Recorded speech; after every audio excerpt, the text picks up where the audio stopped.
So about a 30-point pop is what we are getting at the start. Off we go. So let's look at the movers and shakers. On the upside, Hindalco, Grasim and Bajaj Auto. These are the top three winners on the Nifty. By the way, we started with that 30-point, but within the first take, I mean, there's a bit of a sell-off as well. The Nifty is now up only about 9 to 10 points. So the global overhang and caution ahead of Jackson Hole seems to be kind of weighing in as we get into the first couple of minutes. So what is pulling the market on the downside? I can see Infosys and TCS straight away. So these are your big ones that are not on the positive side of the screen. Some of the bigger banks, Axis, Kotak Mahindra on the downside as well. HDFC Bank is lower by about 0.25%. So basically IT and banking not very hot as we start things off. Bank Nifty is about 60 points lower, but it's also flipping very quickly. So let's see. But yes, IT and banks, 2 watch points. Right now, the mood is a little cautious around both of these. But some of the auto names, along with Bajaj Auto, Tata Motors on the upside as well. There is some buying in Reliance, like we've been discussing, 0.5% up. So it's fairly split and absolutely flat on the Nifty to begin with. Well, that's right. You know, a few stocks that are in focus. Maybe Ola Electric is reacting to that note coming from Jefferies, where their market share has tapered down a little bit. So the stock is down close to 2.5%. It's all just had a big run yesterday as well. It came off the high point of the day. So that's one of the movers out there. Jain Irrigation is one of the top volume movers. It's up close to around 5%. So big move is what we are seeing. Morpin Labs continues its uptrend. It's up close to around 3%. They raised some money via the QIP route a couple of weeks or so ago. And from there, the stock has done quite well. Even yesterday, the stock was up and about in trade. Ambuja Cements, that's the one in focus. The shots are getting trapped on the wrong side. The block floor price was at a big discount in comparison to yesterday's close, but the block took place in pre-open. So that's why, you know, the shots are getting squeezed out as we speak. Sadbhav Engineering, yesterday as well, the stock was up 10%. Today as well, it's up close to 9%. So big up move is what we're seeing out there. From the F&O pack, the frontline names that are moving quite well. I think TVS Motors had opened up gap up 3% higher on that one. Crompton is up close to 100%. On the flip side, Deepak Nitrite and Firstsource giving back some part of what they've put on in the last couple of weeks. Nykaa too is up nearly 3%. Go Digit, I think Jefferies has initiated coverage on Go Digit with a buy call. Citi too says that in the non-life insurance space, Go Digit is one of their preferred picks, and they've put a target price of 425. So that stock opens up with a gain of about 3%. RailTel, small order win of about 52 odd crore, but that pushes the stock up by nearly 3%, and now its year-to-date rally stands about 45%. Kalyan Jewellers continues to see buying. Poly Medicure with the conclusion of that 1,000 crore QIP, and lots of marquee investors have bought in it. So Poly Medicure has a gain going for itself. Zomato closed in the red yesterday after buying Paytm's ticketing business for about 2,000 crore rupees. But today Zomato has some green, at least in the early morning tick. Sorry, excuse me. Outside of that, you've got an NIIT Limited, which pops up on the volume charts. You've got Raymond, which is up 4.5%. There is news flow surrounding Jain Irrigation, so that's another big mover. Vardhaman Textile. Again, these are stocks which you don't generally see on the volume charts early on in the first few minutes, but these stocks are higher. On the way down, you've got Firstsource, which continues to correct, I think, second or third day in a row. IEX in the F&O band, so IEX is down nearly 1.5%. And in the frontline space, just keep your eye on HDFC Bank. That's down about 0.2%. HDFC Bank was planning to sell about a 20% stake in HDB Financial, one of its subsidiaries. It's an NBFC to a Japanese company, but it looks like that's hit a bit of a roadblock, according to Pink Papers, and HDFC Bank has opened in the red. And just some more names to add from the broader market. Senco, 3.5% on the upside. The rub-off continues. And by the way, Kalyan itself on 3.5% after yesterday's 78% move. So the jewelers are sparkling. The other name to look out for is Office. Office is this recent listing. The stock's already doubled in the last 2.5-3 months. Yesterday, they announced that they're expanding further in Bengaluru, adding some more space there. The stock was up yesterday. It's building on that momentum this morning, almost 4%, 5% higher on Office as well. So these are some of the early movers. Adani Power, which has finally concluded that transaction with Lanco in the NCLT, getting that approval, about 2% up on that stock as well. TVS Motors, 3.5% higher. So yeah, it's a good morning as far as the broader market goes, but at the headline level, absolutely flat and consolidating for the time being. Andrew Holland, Chief Executive Officer at Avendus Alternate Strategies, is with us on the show this morning. Andrew, great to have you on. Happy Friday to you. So lots to discuss and a lot going on, right? A month can be a very long time, I guess, in this kind of a market, because we started August with this big, scare around the carry trade, the scare around the U.S. economy itself. And now here we are with all eyes on Jackson Hole. The volatility has settled to an extent. But the question is, can the upside continue in the one-track way that the market has gotten almost used to? Yeah, that's what we're all kind of thinking about, right, in terms of where the market heads from here. So I think there's a few things. One, what will come out from the Jackson Hole meetings today. I think we all kind of working on the basis now that an interest rate cut in September is coming. It's really, is it 25 or 50? The data just suggests that it should be around 25. All that kind of problems you talked about at the beginning of the month have ebbed away, and the economy remains kind of resilient in the US. So that kind of Goldilocks scenario still stands. But I think the markets will continue to worry about is the jobs data showing a bigger slowdown coming, and should the Fed do 50 basis points? Now, I think they should front run the kind of interest rate cycle. I think they should do 50 basis points, albeit that our base case is 25. I think that would give the market that kind of extra fillip that the Fed is ahead of the curve this time. And I think that's the key. The market continues to worry about whether the Fed is behind the curve. And you saw, as well as I did, all those kind of revisions to the jobs data a few days ago. I mean, those are big changes. So I'm not quite sure that the data that they're following is really giving them a good indicator of where the economy is heading. And I think that's what the market will grapple with. So if it's 50, I think markets continue to move higher, not just for globally, but for India too. Andrew, completely take your point. And guys, just to jog our memories, the revision that Andrew is speaking about, that revision was 818,000 jobs revised downwards. That's what, I mean, I was actually a little surprised the market wasn't shaken up yesterday when that number came out. Maybe the impact is playing out with a lag, because that's the biggest revision in US payrolls that we've seen since 2009. I mean, you can revise by a couple of hundred here and there. This was massive, 818,000. So yeah, I mean, let's see how it plays out from here.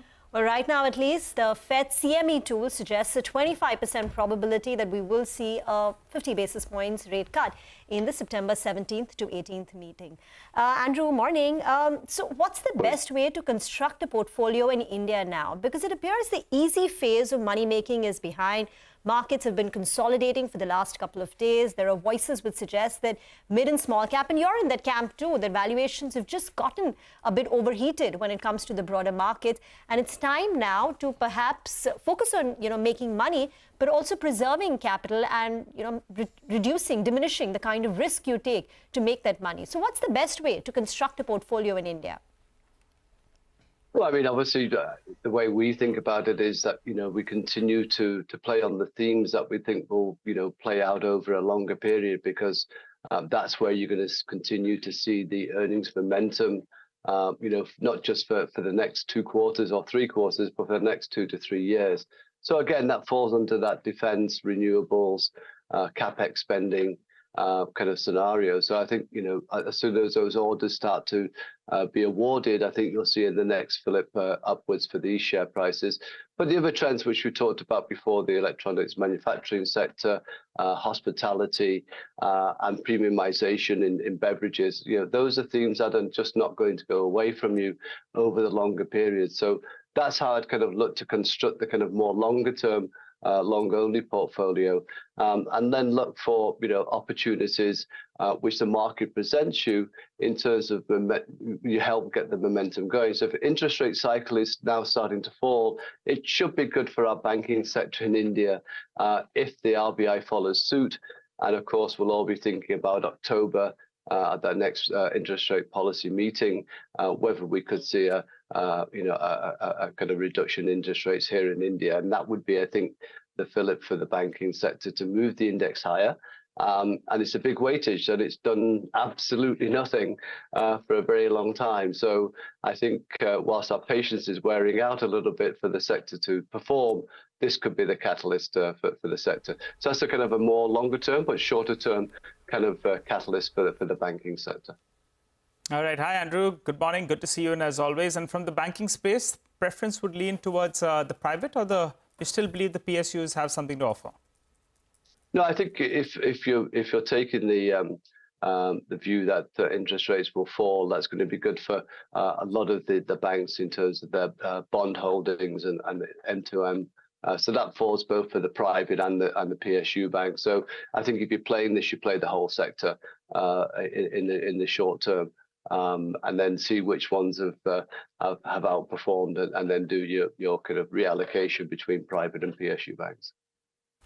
Okay, all right. Since you mentioned defense, renewables, as well as power, what kind of exposure do you all have to this space? Because that's clearly the sector, as you mentioned, there's going to be a lot of capital expenditure, a lot of investor interest out there. But valuations, well, on some of these counters have gone through the roof. Your exposure to these spaces right now, and will you increase?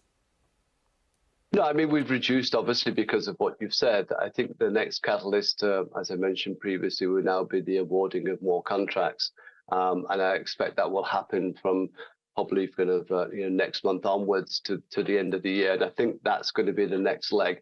My concern is always is execution, and that's maybe down the road. But until the order... If orders dry up, that's when I think the valuations will start to fall, because I think execution is always a little bit more difficult. But for the time being, for the next 1 to 2 years, I expect that those orders will continue to flow very strongly into these sectors. You said you've brought down your exposure to these stocks. By how much? It depends on the stock, and I obviously can't give a portfolio stance away in terms of individual stocks, but we move around within the themes. Obviously, if you're feeling that some of the themes are not have taken a back seat compared to others, then you can shift across. So hospitality is probably where we're a little bit more excited at the moment. Okay, Andrew, I wanted to ask you about the two-wheeler space, because suddenly that's getting plenty of attention. TVS has done a new launch. The stock is one of the top gainers today. Ola Electric, did you all participate? Do you have a view out there? What's the preference in the two-wheeler space? Yeah, individual stocks is all different, but I think in terms of Ola's listing, I think we're all surprised at where the share price is. But it's obviously kind of highlighted some of the undervaluations of the other two-wheeler companies in this sector who also have exposure in the EV sector. So I think, if anything, either one share price is telling you that the overall sector is undervalued, or there's some catch up to do, or the other way around. Okay, Andrew, just to go back to that point on banks and financials, if you could elaborate on that, because there's this huge debate raging around deposits, right? Whether it's becoming more and more difficult for banks to access that cheap source of funding, and whether margins will come under pressure, because the narrative can be painted in a very bleak way if you're a bear, but you don't seem to think so. So just explain the thought process, and also apart from banks, whether it's capital market related stocks which have had a great run, whether insurers these days, I mean, they're hitting fresh all-time highs. So what else would you look at in financials, and why? So I think on the banks, I mean, you're correct. I mean, there's no catalyst for the banking sector, because we all know NIMs are under pressure. I mean, there's lots of reports going around at the moment talking about, the age profile of people in the banking deposit system. But there's other products out there, and we talked about this before, like the arbitrage funds, where the yields are higher than you can get in fixed deposits, but you're taxed at a mutual fund taxation, and that's obviously grown very, very, very strongly, and it's taken money away, particularly for those more kind of savvy investors in the markets who can see that these yields are there, and can take daily liquidity or hold it for more than a year. So I think that's part of the problem. Taxation for fixed deposits is a lot higher than other market instruments. So that's a passing phase. Obviously, that will change over time. But what I'm saying is that I think the catalyst has got to be interest rate cycle starting to turn for the banks, which will mean that their bond holdings give you some very huge mark-to-market gains. And obviously, the interest rate environment falling, the economy will start to pick up, and then they can start lending, and deposits will start to continue to grow. So that's the story.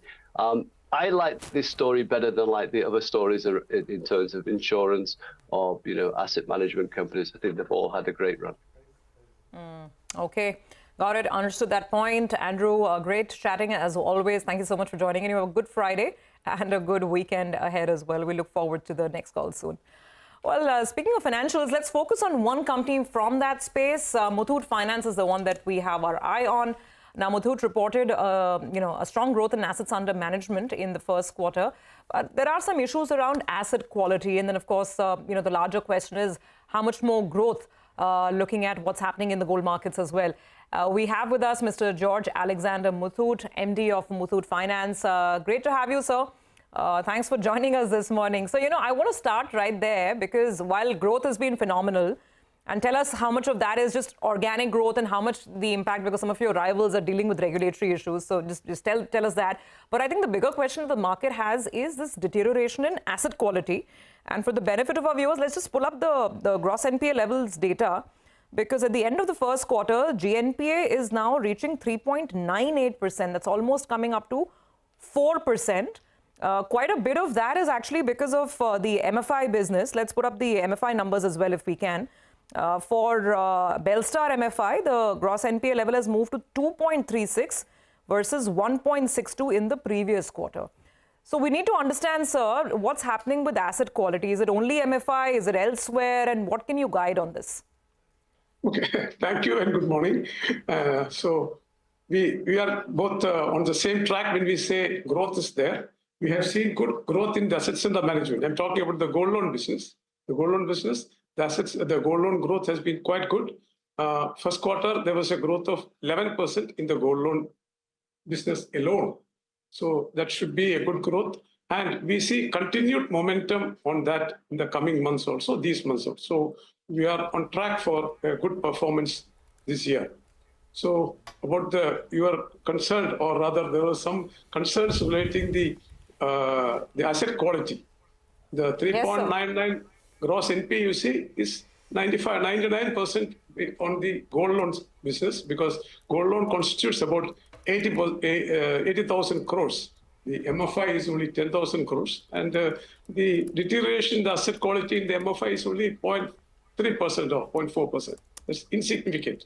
But coming to gold loan, when we say the asset quality, we looked at the numbers here, and the NPA, the amounts of the NPA gold loan, the loan to value is only 54%. So we are fully in the money. Even if you include the interest, we are fully in the money, and not even a rupee of that will be lost. It is just that we give more time to the customer to repay the loan instead of auctioning it.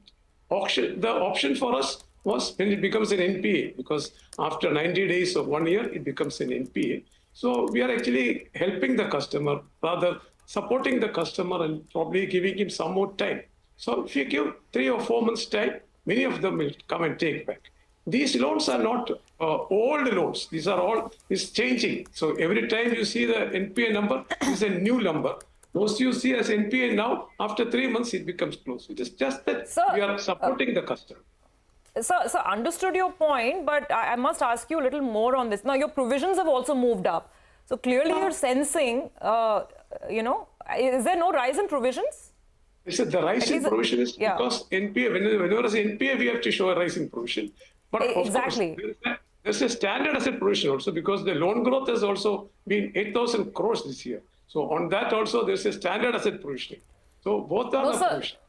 So the question is, why do you think, and you will know your customer best, why is this happening? Where is the stress? Why is there a delay or default in payments? And you said you're willing to handhold for a couple of months. I mean, by when do you expect the situation to start stabilizing, or when will you take the call to start auctioning? I mean, I'm just trying to understand how long why this is happening at a behavioral granular level, and by when will you either start auctioning or expect repayment? So when should we expect an improvement on asset quality?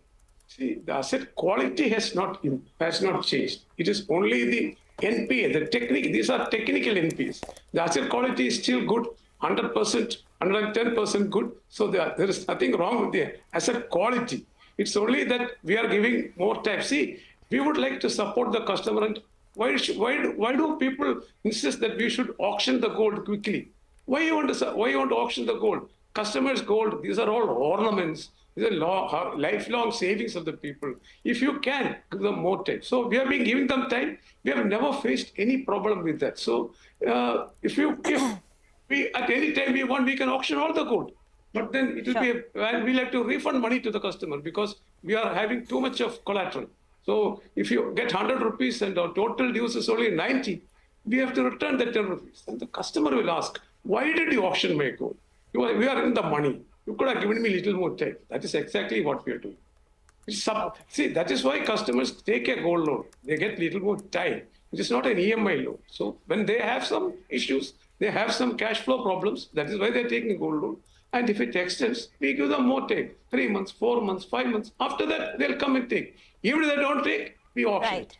Right. What is the level, sir? So while we understand the thought process, just the number, a level of gross NPA that you are targeting by the end of the year. See, again, NPA is never a problem. We can go even up to 5%, but then we will try to maintain this at least 3-4% itself. That's what we would like to maintain. But then it will mean that we'll have to auction a little faster. I don't think so. It is definitely, that's what you want to do. It is not in our heart to auction the gold. Fair enough.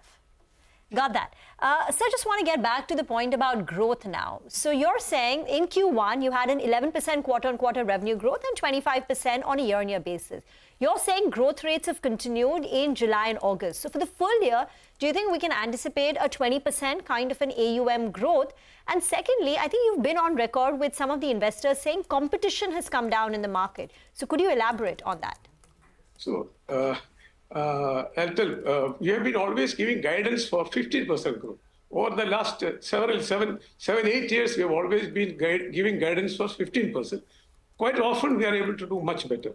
Consider this as also like that. And about the revision in the guidance, probably next quarter, after Q2 results, we will think of giving a guidance of the revision in the guidance. So we don't want to revise the guidance now, just after 1 quarter. We'll just come to the half year. So after 2, we'll revise the guidance, seeing how things are moving in the second quarter Fair also. enough. And on competition? The question is about competition. Yes, I have also been seeing the very aggressive growth of banks, PSU banks, especially PSU banks, etc., on the gold loan has slightly waned. That means they are not that aggressive. They are still growing, but they are not aggressive as they were 3-4 months back or 2 quarters back. Okay, all right. Hi, Mr. Muthoot. Good morning, and thanks a lot for joining in. Well, we'll be waiting for that revision close to Q2 because the start has been good, and one of the competitors are, they have been pushed back. I mean, wrapped on the knuckle. So we'll wait for that. Let's talk about the NIMs then. You had indicated that in fact the cost of borrowing will go up a little bit. So in Q2 in comparison to Q1, how much will the cost of borrowing go up, and what does it mean for your NIMs? So we will try to maintain the NIMs. The NIMs we have is about 10% plus or minus maybe 0.5%. That's the NIMs we have. We will maintain that NIMs. But if the borrowing cost is going up, as I think maybe some of the borrowing cost, if it is very minor, we will absorb it. If it is going up higher, then we will pass it on to the customer. Because although when a customer borrows from any other place, if the interest is going up, he wouldn't mind paying us also high interest. So we try to absorb it as far as possible. And then maybe if it is not within our reach, we will pass it on to the customer. But we will maintain the NIM at the present NIM. All right. It was around 11.5%. Your yield in the first quarter was around 18.3%. Also, you'll maintain it at those levels, right? Yeah. All right. Let's focus on the smaller part of your business, which is the MFI business. Belstar IPO, that's something Street has been looking forward to. Is it on the cards sometime in this year? It's still on the cards. We're not in that much of a hurry, though, because it is a 100% subsidiary of Muthoot, and we have sufficient capital in Muthoot itself to support them, even if the IPO is delayed. So we'll wait for the IPO. Probably in the next 1 year, we should be able to do it. Within 1 year, we should have that Belstar long-awaited MFI IPO that hits the market, right? Yes. Okay, what about the asset quality out there? That deteriorated a little bit and your AUM declined as well. So for this part of the business, which is only 10% of your total AUM, what's the outlook on both these two parameters, AUM growth as well as asset quality? Yeah, the AUM, the last year was quite good for the AUM. Now everybody is on a, a consolidation mode, collections, recoveries, etc. Not only Belstar, all the other microfinance are on the collection mode. So that must have been one of the reasons the AUM has, not grown. But then the asset quality, compared to other peers in the market, everybody has had a deterioration in asset quality, the NPA, and I think it's the same with the Belstar also. Nothing different from any other microfinance. I think on the top 5%, top 5 MFIs, our NPA levels are exactly much better than many others. Okay. All right, Mr. Muthoot, we'll leave it on that note. Thank you so much for joining in. Good conversation with you, and I wish you the best of luck for the rest of the year. We'll take that break. On the other side, we get chatting with Mr. Brij Bhushan Agarwal, Vice Chairman and Managing Director at Shyam Metalics. Remember, the stock was in focus yesterday. It had a big up move after UBS initiated coverage with a very positive outlook. We'll figure out how the business is shaping up.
Welcome back. Well, Shyam Metalics and Energy, that's the stock in focus. I recall a year or so ago, we had ICICI Securities that come out with a note, and they were very bullish on the stock. And now yesterday, we had UBS that initiated coverage with a buy call, the target price at around 1,200 rupees per share.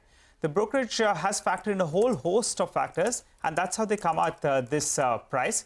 To understand about the way ahead, as well as how things are shaping up, we have the Vice Chairman and Managing Director, Mr. Brij Bhushan Agarwal. Hi, Mr. Agarwal. Thanks a lot for joining in on the phone line. Well, I recall not too long ago when you listed, the market capitalization was roughly around $1 billion. Now you're on the way to around $3 billion, and your operating profit as well from the IPO, well, it's more than doubled. So there has been delivery, but the market wants to know what's the way ahead from here on. Now, one focal point is the VAP as a percentage of your total mix. UBS has said that they expect VAP to move up as a percentage of your total revenue as well as EBITDA to the high 60% odd. So as of now, what is it? And do you believe that you can do that? Hi, good morning. Good morning, Nigel. Sorry, I'm on the telephone since I'm traveling. So if you see, Nigel, like all our future growth, it is coming on the downstream. And we are putting more investment on the value-added product like stainless steel, aluminiums. And, on the other side, we are also going backward in adding some more power plant to cut down the costs. So in the time to come, if you see in last 3 years, our value addition was 17 to 18%, and today it is more than 50%. In the time to come, in next 3 to 4 years, we expect that we should be able to cross more than 70 to 75%. And most of the investment is on the downstream side, on the value addition side, and also going backward on the cost side. So, Mr. Agarwal, when your value-added products contribution goes up beyond 70% as you're guiding, what will it do to your margins? Is there a number you have in mind? See, it is difficult for me to spell out, but definitely whatever margins we are doing today, it has to enhance because, you are seeing all the downstream projects will add more value forward, and the investment backward is also reducing the cost. So definitely the margin should improve around close to 4 to 5% in the time to come. Okay, all right. Let's talk about it on an EBITDA per ton basis, because you've been changing your mix towards VAP and stainless, the other products that you're coming up with, aluminum foils as well. On an EBITDA per ton, it gives you far better EBITDA per ton. Now, UBS in their note, they're saying that currently on the vicinity of around 4,000 rupees per ton. But they are factoring in a number in excess of 6,500 rupees per ton by FY27. Given that VAP will go up and you're focusing on the cost side as well, do you think that's possible? That's the aspiration, FY27? We are completely positive on this. That is one of our major agenda, and we are diversifying into a different product mix in the same metal basket just to de-risk and to enhance the company more from the cyclic business to a comfortable business and more value-added product and more on the niche segment. Right. So then we should work with an EBITDA per ton. The aspiration is that it moves to around 6,500 rupees at least by 2027. We expect so. Yeah, we expect Got so. It. Yep. All right. So we have got that out of the way as well. Now let's focus on your capex plan. I recall a couple of years ago, or maybe 18 months or so ago, you laid out this ambitious plan, and you said you're going to spend 10,000 crore rupees as capex, which I think 50% is already done. So how much is left to be done? If you could break it up in FY25, FY26, how much would you spend? And what does it mean in terms of debt in books? As of now, your net cash, do you believe you can stay net cash? Nigel, we started with around close to 2,500 crores capex during our IPO, and gradually with the time we have enhanced our capex plan to 10,000 crores. In last 3 years, we have already invested around 5,000 crores, out of which close to 2,300, 2,004 crores has been capitalized. And we expect that all this new capitalization, production and value should start, seeing in the coming year onwards. And for the balance of, 5,000 crores yearly, we are very concerned on our strong capex allocation plan. So this is going to be spent in the next 2 to 3 years. Okay. All right. And you will continue to remain net cash, or what would the peak debt be in your books then? We would love to be, because all the, if you see from last 15, 20 years, and, last 3 years also, since we are in the public domain, we have been always very concerned. Most of the capex and all we are doing from the internal accruals, and our borrowing is majorly on the working capital. Today we are sitting on the cash for more than 1,700 crores, and we have enough, in the time to come, numbers in the terms of EBITDA and all to plan our capex plan. Yeah. Oh, okay, all right. And I'm seeing, cash flow from operations is around 1,500 to 1,700 crores put together with that 1,700 crores of cash you already have in the books. So you believe that you could stay net debt free even post this capex, right? Yeah. Okay. So since you mentioned about EBITDA, sir, as of last year, you did roughly around 1,600 crores. But going by all that you're saying, the estimate is that the FY27 EBITDA could be in the vicinity of around 3,600 crores. Doable? More than double from here? If you see last 3 years from 6,000 crores, we have gone, our revenue has gone almost more than 13.5. And in next 3 years, 3.5 years, the new capex plan, what we are doing, we expect to more than double the revenue, and simultaneously, since we are expecting the margin as well as to enhance and further go better, we are in the line like we should be able to do a decent EBITDA. Okay. And on ROCE, UBS believes that with all the steps that you're taking, the ROCE can hit 28% by F527. Is that a reasonable assessment? Yeah, because if you see, all the downstreams are not very heavy capex, and it's all value add, little different. So definitely the ROC has to go up further, because it's majorly on the downstream is creating more margins, and the capacity what had to be added on the upstream side has already been added, and most of the downstream, 70-80% of the raw material, we will be consuming. So which will also help us to reduce the working capital load and burden in the system. Okay, so that ROC number will head towards the late 20% is what you're telling us. Mr. Agarwal, at times it's a little bit tricky for a promoter, right? You came out with an issue at around 300 rupees approximately, post a good listing, then the stock price did dip. And then, in fact, you have sold some stake in the company, you have done a QIP as well. Now the promoter holding has come down to 75%, but the market capitalization has gone up. So there could be some kind of temptation maybe to trim some stake, or will you hold your stake at around the 74-75%? Not really OFS is not at all, because these were the compulsion and we had been always very conservative and prudent on our approach. Yes. As Shyam Metalics is always a very investor and stakeholder friendly company, we would like to abide whatever is in the interest of the company, we would like to go on that. So as of now, you have no plans to sell stake and you're happy, promoter holding is happy at around the 74.5%, right? 100%, yeah. Okay, final question, sir. The last week we had the Supreme Court verdict that said on a retrospective basis there could be some taxation that could come and hit some of these metal companies. For you, is there any tax notice or tax demand that is outstanding? Fortunately, there's nothing, 0.01%, there's nothing with Shyam Metalics. We are completely sourcing our raw material from the miners, so we are not under any kind of future or any liability in this Supreme Court verdict. Yeah. Okay, Mr. Agarwal, we appreciate you joining in and clearing the air on a whole host of factors. UBS believes there are better times to come, and going by all that you're saying, you concur with that. VAP going up to more than 70%, EBITDA per ton to around 6,000, 6,500 rupees per ton, and the EBITDA number as well could more than double in the next 3 years from here on. Appreciate you joining in and wishing you and your team all the very best.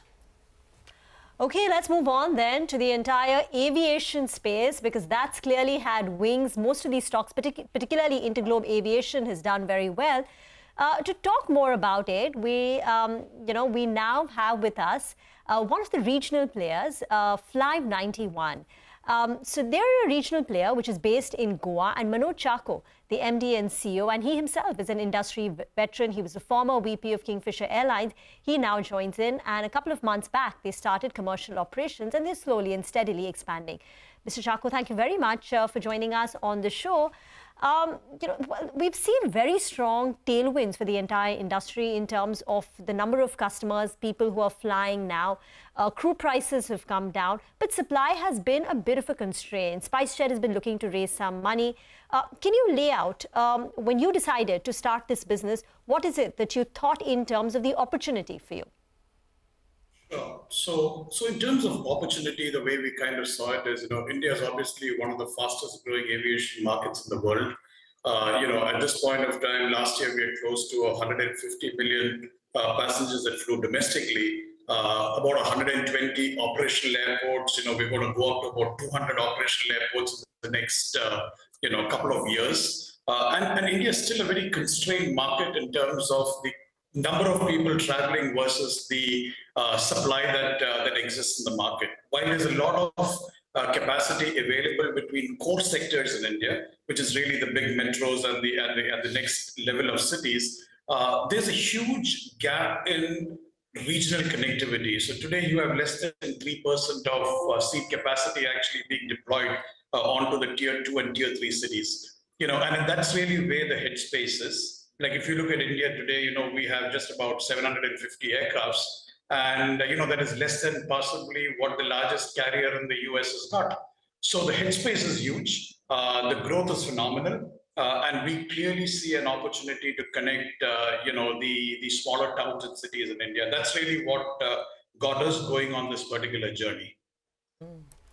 Mr. Chako, good to have you on. I'm going to ask you a very basic, fundamental question, and one that I think saddens a lot of flyers in this country. India has, become the land where the doomsday is written for so many airlines, one after the other. I mean, if I start counting from the Air Deccan days to Sahara to Kingfisher, the latest being, of course, Go Airways because of the engine issues. And who knows, I mean, we're fingers crossed on SpiceJet now. Let's see how that's going. Now, while some of it could be mistakes made at a company level, but I mean, you're a veteran and you've seen, you've been there, done that, seen a lot of this go down. What ails the sector? The first sort of response that we typically usually get is that taxation is very high. But, you know, taxes are part of my ticket price, so it's got to be more than that. What's going so wrong with Indian aviation? Okay, so I'll kind of answer this at a very fundamental level, and this is not just about India. This is globally. What we typically see is the moment you approach aviation as a service industry, you kind of lose the plot. You know, aviation is the transportation business, and if you look at successful airlines worldwide, the moment they focus on this business as a pure point A to point B transportation business, you find that the focus of the airline is actually on the right set of metrics. Okay, again, one of the interesting points, which I think is good, especially from where we are today in India, is whenever we've had professionally set up and professionally managed airlines come into the fold, they have always been successful. And we've got a whole bunch of great examples. You know, we have examples of, Rakesh Gangwalji and Rahul Bhattaji getting together to form Indigo. We've got examples of Adil Ali in the Middle East setting up Air Arabia. We got Wizz Air. So every time professionals have come together with professional funding to set up an airline, it's always been successful. A large part of the reason for past failures has been aviation has been approached more as a vanity industry as opposed to a transportation industry. So I think that's fundamental number one. Fundamental number two is aviation is not necessarily about the physical product that you get on the plane. That's all hygiene. It is really about how you create your network, how you bring in operational efficiencies, how you bring about cost leadership. I think these are some of the critical aspects that successful airlines have done. Okay, and any airline that focuses on these three things has always been successful anywhere in the world, including India. India's got a couple of great examples of that, similarly in the region as well. So I would basically attribute a lot of past failures to airlines not focusing on the fundamentals and rather focusing on it more from a vanity and a service industry perspective. That's an interesting perspective, and yeah, a very refreshing one as well. Now let's come to the here and now, the present. What all this has meant is obviously we basically have just about two functioning airlines in the country right now. And if one goes by recent reports anyway, I think ticket prices for the upcoming festive season, they're already shooting through the roof. Someone, between 25 to 30% is the appreciation already. So from the perspective of immediate demand supply, mismatch capacity, pricing, what are we in for? And just, tell us, I think you're looking at a lot of the tier 2 markets in the south, Hyderabad, Bengaluru, some pockets in Maharashtra as well, of course, Goa. What is the capacity addition that you will be looking at? So from a Fly91 perspective, we're kind of doing a very slow and measured growth. Our entire business plan is built on inducting 6 to 7, 7 to 6 seater regional aircrafts into play. As of now, we got 2 aircraft flying. We got 2 more coming in by Diwali, and we got 2 more coming in the last quarter of this year. So before March 31st, we would be 6 aircraft flying. As of now, we are connecting 7 destinations in the country, out of which, absolutely virgin destinations like Jalgaon and Sindhudurg, and we also fly into Lakshadweep and connecting Pune. And the entire focus on slow, measured growth, but the slow, measured growth is really connecting the tier 2, tier 3, possibly even tier 4 kind of cities. And that is really where the wealth is in India today. That's where the propensity to spend is. That's where the aspiration is to kind of connect into the largest cities. Okay, and that is really that's really the segment that we're going after. And from a plan perspective, like how I said, slow, measured growth, 6 to 7 aircrafts a year. Every year, we're going to connect about 8 or 9 cities from one base. So year 2, we get into base 2, connect another 8 cities from there. 5 years, 32 aircrafts, 50 cities, 5 bases is the measured growth that Fly91 is focused on. And really about, what we call as Bharat Unbound. It's connecting the last mile. Okay, all right, Mr. Chacko, we will leave it on that note for today. Thanks very much for joining in and giving us a sense on how aviation is shaping up. Of course, remember, the context is that yesterday there were several upgrades coming in on Interglobe. A lot of the the broker is saying that there's going to be a sort of improvement in overall operations and profitability as well for the airline. And some of those targets are northwards of 5,000. So that's aviation. Let's take a break on that note. We'll come back on the other side and put the spotlight on the commodity markets.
Welcome back. Well, the markets are holding actually more or less flattish. We have seen a volatility. We've been 20-30 points down. We were up as well by 20-30 points in a bit of a range. Mitesh Thakkar joins us to help us out with quick analysis and a take on the markets.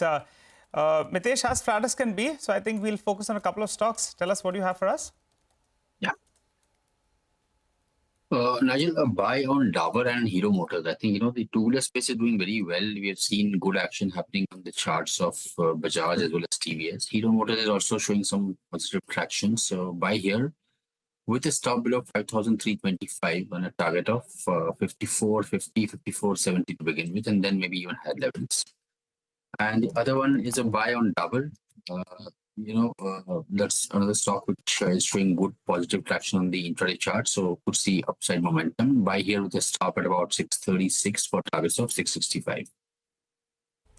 Thank you very much for that. Let's turn our attention now to commodities. Manisha is now joining in. Manisha, what's the one commodity that you're tracking today? Well, Reema, I'm looking at energy as a sector, and while we have seen the crude oil prices gain up by more than a percentage point overnight, the sector that really seems to be buzzing really is the coal prices.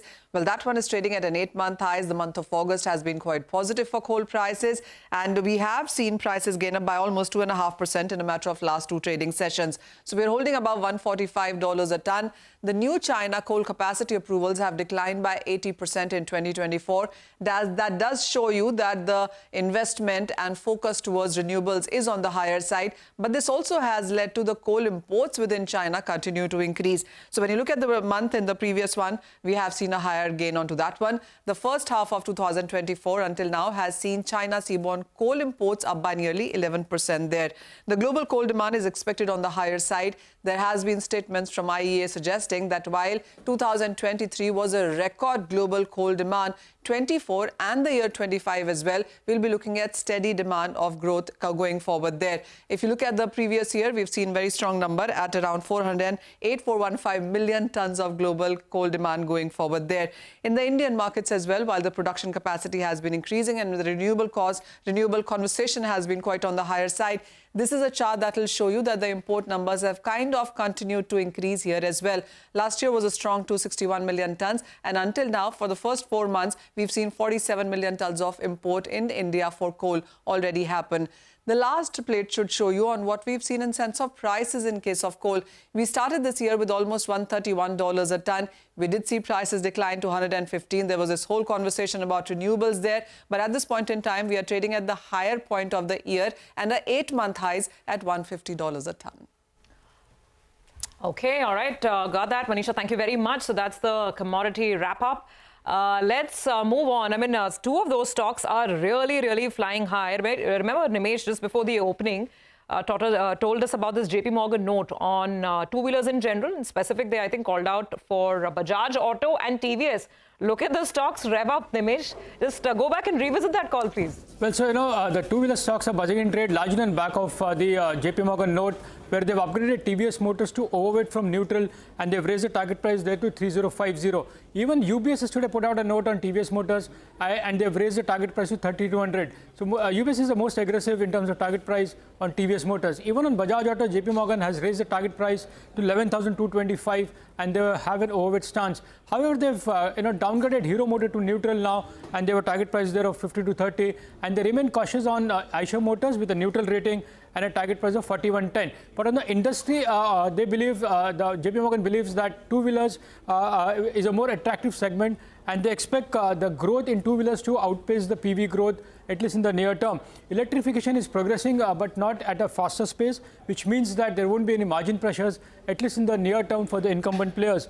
For TVS, they believe that the market share gain is quite resilient, and hence they have raised the EPS estimates by 5 to 18% over the next 2 years between FY25 and FY26. However, on Bajaj Auto, JP Morgan believes that it's a potent combination of ability and intent. And even on Bajaj Auto, they've raised the EPS estimates for FY26, FY27 by 3 to 5%. So, big upgrade on TVS Motors by a couple of brokerages. But JP Morgan believes that the two-wheeler space is more attractive, and there will be larger growth compared to the PV segment. Okay, all right. Thanks a lot for that, Nimesh. Well, the markets are flat, but a lot of stocks in the broader markets are moving around. Just take a look at a few of them. NIIT Limited, the stock is up close to around 9%. Big up move is what we're seeing on that one, and on very high volumes. Shriram Properties, earlier this week, they were talking about trying to rebrand themselves and trying to focus on other newer segments. That stock's up close to around 6%. For the week, it's done quite well. RailTel is up close to around 6% or thereabouts. You have Jyoti Structures as well. The numbers were quite disappointing, one of those potential turnaround candidates. But the first quarter's numbers were disappointing. The stock corrected more than 25%, and now, in fact, it's pulling back from those lows as well. So that's another top volume mover. Nykaa is up close to around 4% as we speak. And CDSL as well, another one that's up close to around 3.5%. So quite a few stocks, guys, from the broader markets that are moving higher. Absolutely. Plenty of buzz in the mid-cap and small-cap arena. We need to take a break on that note. But on the other side, our monetary policy special coming up. Lata will get chatting with Ashma Goel, Shashank Bhide and Jayant R. Verma, external members of MPC, to focus on the minutes of the last policy meeting. Stay tuned for that.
afternoon. Welcome to this Monetary Policy Special. I'm Lata Venkatesh. The minutes of the last monetary policy meeting held on 8th August indicate that at least 2 external members of the MPC hugely disagree with the majority view and the Reserve Bank view.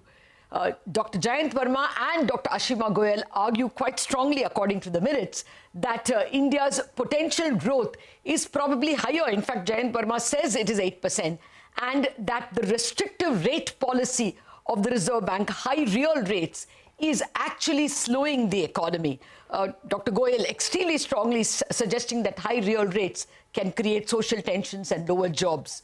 However, Governor Das, on the other hand, representing the bulk of the Reserve Bank view, says that India's economic growth is fine, and that gives the Reserve Bank and the MPC the space to chase down inflation to the given target of 4%, the mandated target of 4%, which both of them argue has remained elusive.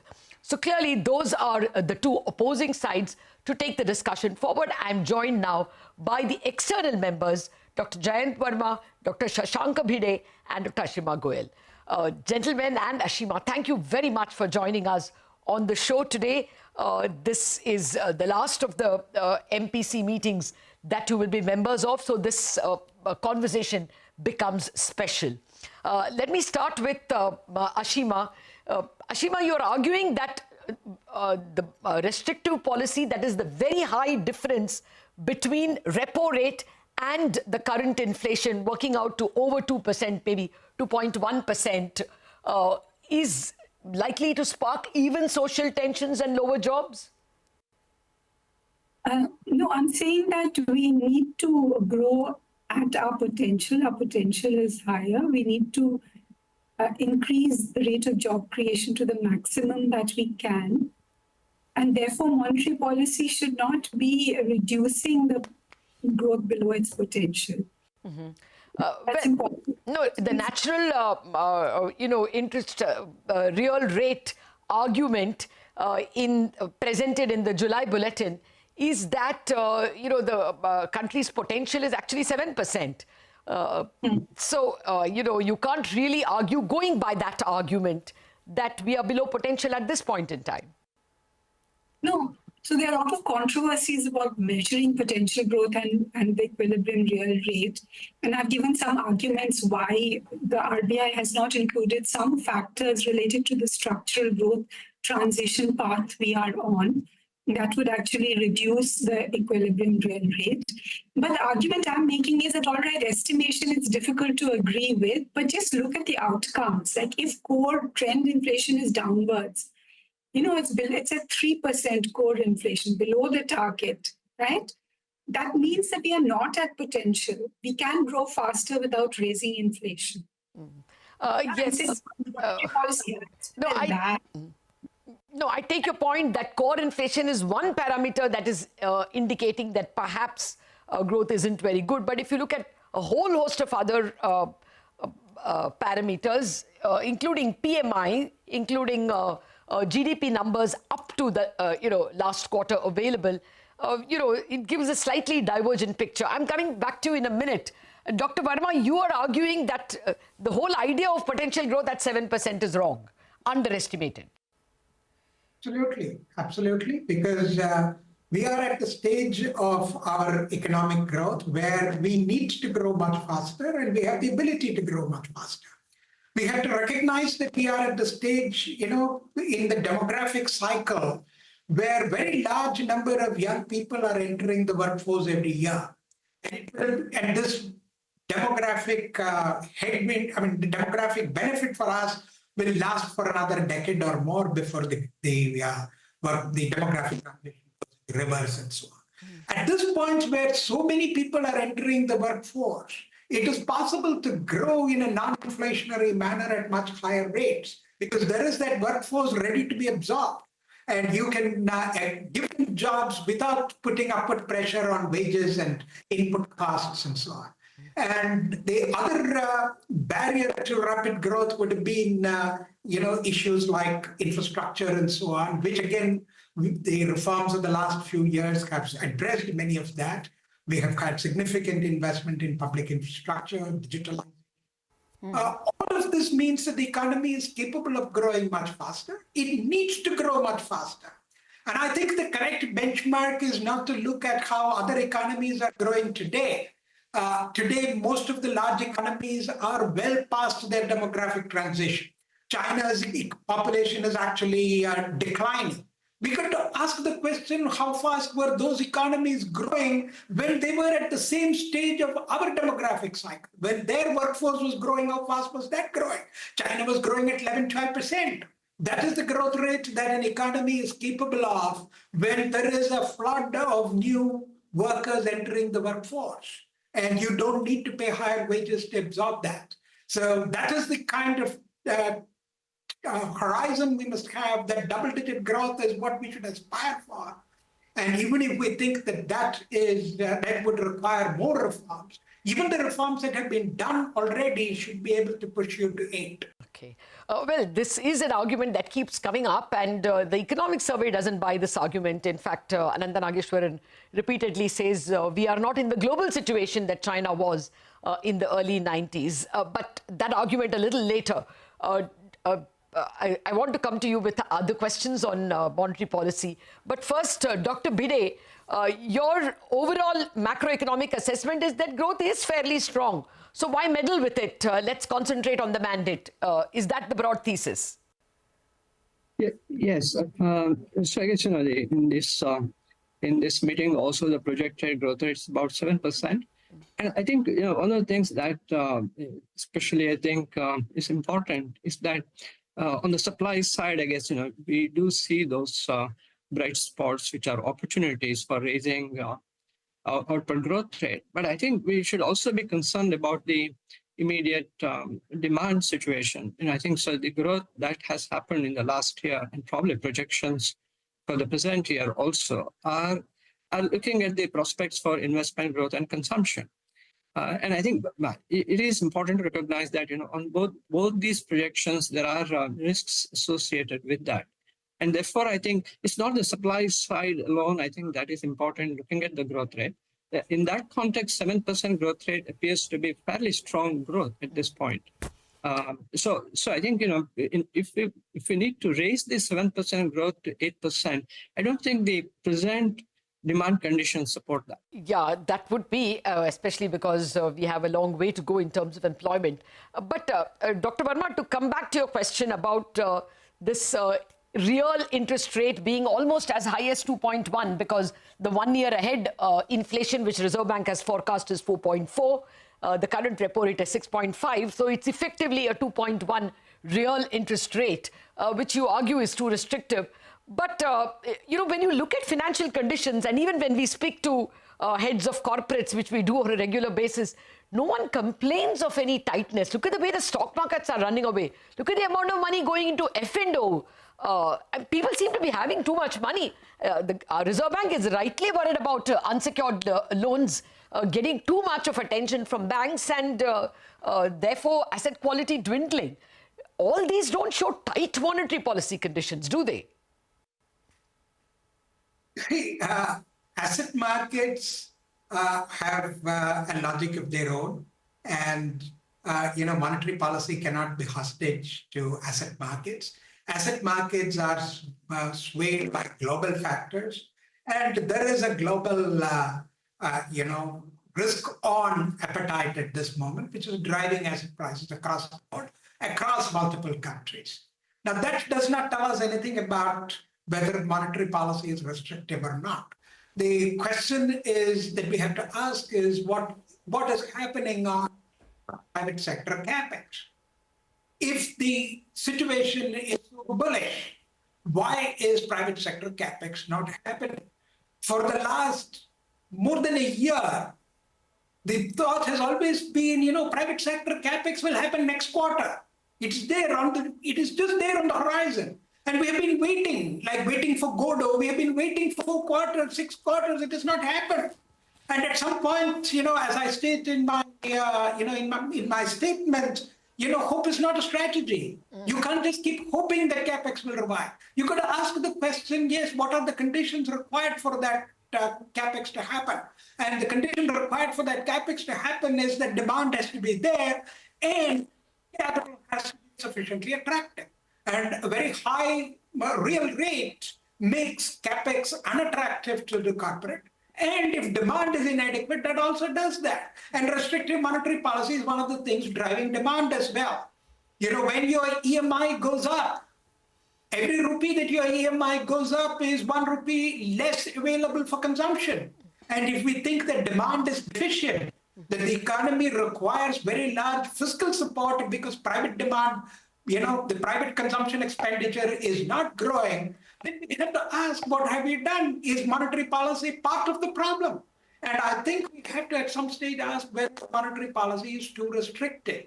Is it too restrictive at a point where inflation is so close to target? See, remember, I would not ask this question if inflation were running at 5.5%. But when inflation is so close to target, you got to ask the question, how much of growth sacrifice are you willing to pay for accelerating that last 40 basis points of decline? That is the question. There's no question about the destination we have to hit for. That is granted. But the question is, what price are you willing to pay to do that 1 quarter earlier than before? Ashima, what is your telling argument, the key clinching argument that made you vote for a rate cut? I think there is room for a rate cut, that we need to follow flexible inflation targeting. And that means keeping the rate at the minimum that will deliver our target and maximize growth towards potential.